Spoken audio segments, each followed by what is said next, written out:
Oi, gente! Vamos para o capítulo 9 do livro Orgulho e Preconceito, de Jane Austen.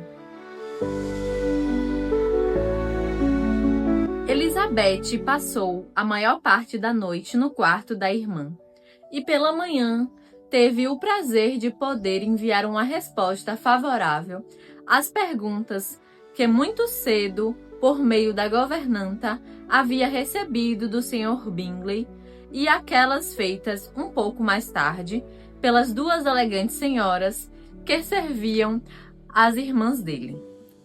Apesar dessa melhora, no entanto, ela pediu que um bilhete fosse enviado a Longbourn, com o desejo de que a mãe visitasse Jane e desse seu próprio parecer sobre o estado da filha.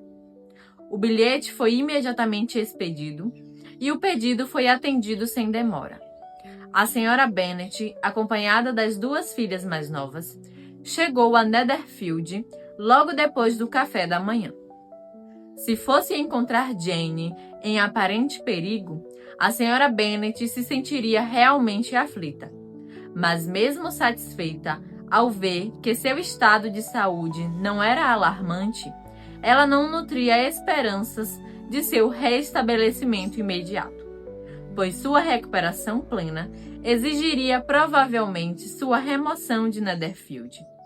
Não haveria de aceitar, portanto, o pedido da filha para que a levassem para casa, nem o farmacêutico, que chegara praticamente ao mesmo tempo, achava isso aconselhável.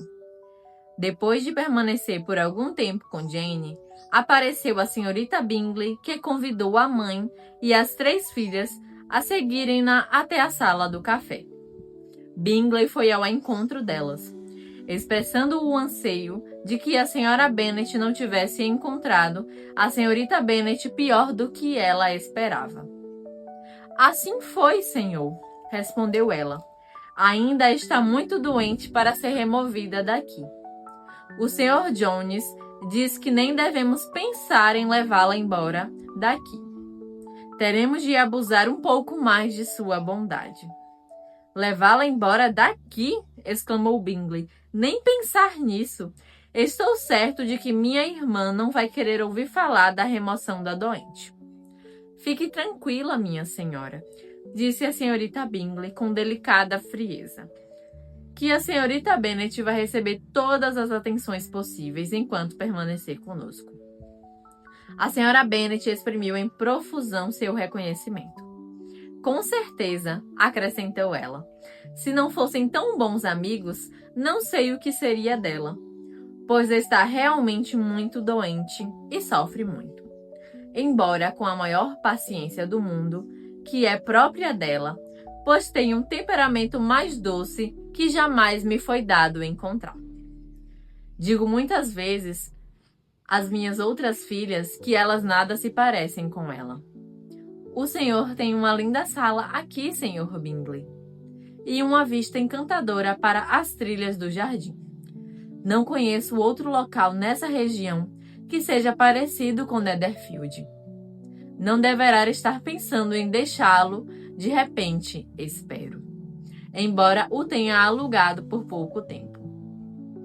Tudo o que faço é feito de repente", explicou ele, "e por isso, se resolvesse deixar Netherfield, provavelmente o deixaria em 5 minutos. Por ora, no entanto, considero-me praticamente instalado aqui." "É exatamente o que eu poderia supor de sua parte", disse Elizabeth. "Começa a me compreender, não é?" exclamou ele, voltando-se para ela. "Oh, sim, compreendo-o perfeitamente. Gostaria de poder tomar isso como um elogio, mas receio que esse meu modo claro de ser seja mais para lamentar. É como deve ser. Não se segue daí que um caráter profundo e intricado seja mais ou menos digno de estima do que um como o seu." "Lizzie", exclamou a mãe, "preste atenção onde está e não assuma atitudes tão impensadas como está acostumada a ter em casa." "Não sabia", continuou Bingley imediatamente, "que se dedicasse ao estudo de personalidades." Deve ser um estudo bem divertido. Sim, e as personalidades complexas são as que mais divertem. Tem pelo menos essa vantagem. O interior do país, disse Darcy, geralmente fornece pouco assunto para semelhante estudo. Numa comunidade interiorana, a gente se move num meio social muito restrito e invariável. Mas as próprias pessoas se modificam tanto que sempre há algo de novo a observar nelas. Sim, é verdade, exclamou a senhora Bennet, ofendida pelo modo como ele havia falado de uma comunidade interiorana. Asseguro-lhe que a vida social no interior é quase tão intensa quanto na capital. Todos ficaram surpresos e Darcy, depois de fitá-la por um momento, afastou-se em silêncio. A senhora Bennet, que imaginava ter alcançado sobre ele uma vitória insofismável, continuou com ar de triunfo. De minha parte, não consigo perceber que grandes vantagens possa ter Londres sobre as regiões do interior, excetuando-as as lojas e os locais públicos. O interior é muito mais agradável, não é, Sr. Bingley? Quando estou no interior, replicou ele, não me passa pela cabeça deixá-lo. E quando estou na capital, é praticamente a mesma coisa. Cada um desses lugares tem suas vantagens e me sinto igualmente feliz em ambos. Isso mesmo, e é porque o senhor tem espírito aberto. Mas aquele cavalheiro, olhando para Darcy, parecia achar que o interior não representa nada. Na verdade, mãe, a senhora está enganada, disse Elizabeth, corando por sua mãe. Interpretou mal o Sr. Darcy. Ele quis dizer somente que não há tamanha variedade de pessoas no interior como na capital, o que deve reconhecer como pura verdade. Certamente, minha querida, ninguém disse que não. Mas, quanto a não haver muitas pessoas nessas cercanias, acredito que haja poucas áreas mais populosas. Sei, por exemplo, que nos relacionamos com 24 famílias. Nada, a não ser o respeito por Elizabeth, poderia fazer com que Bingley guardasse sua serenidade. A irmã dele era menos delicada e dirigiu seu olhar para o Sr. Darcy com um sorriso bem expressivo.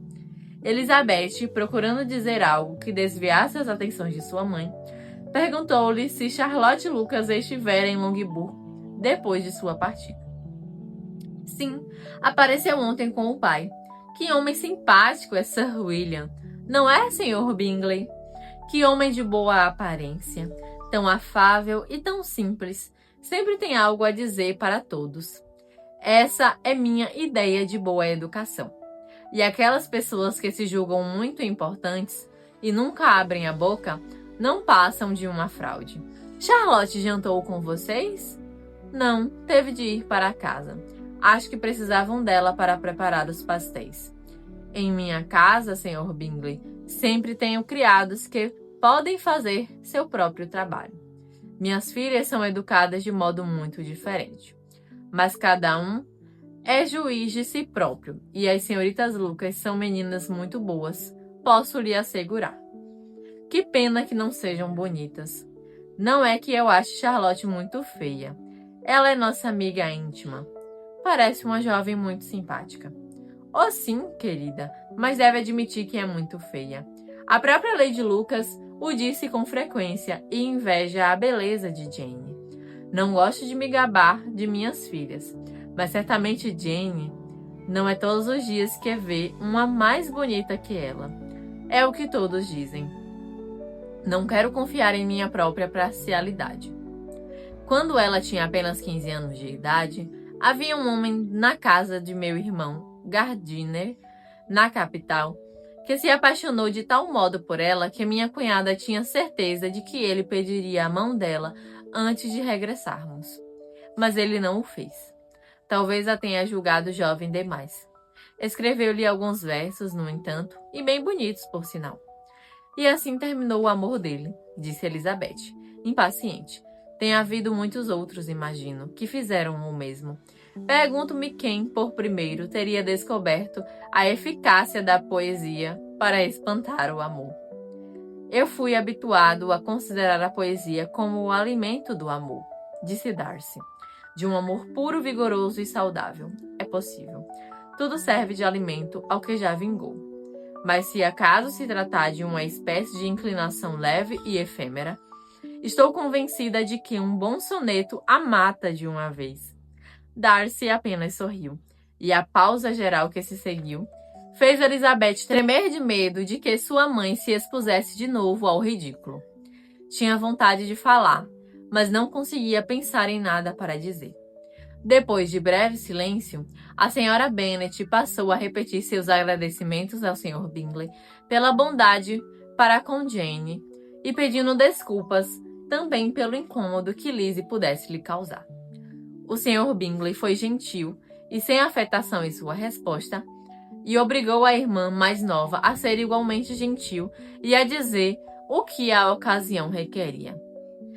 Esta desempenhou seu papel realmente sem muita delicadeza, mas a senhora Bennet deu-se por satisfeita e logo depois mandou preparar a carruagem.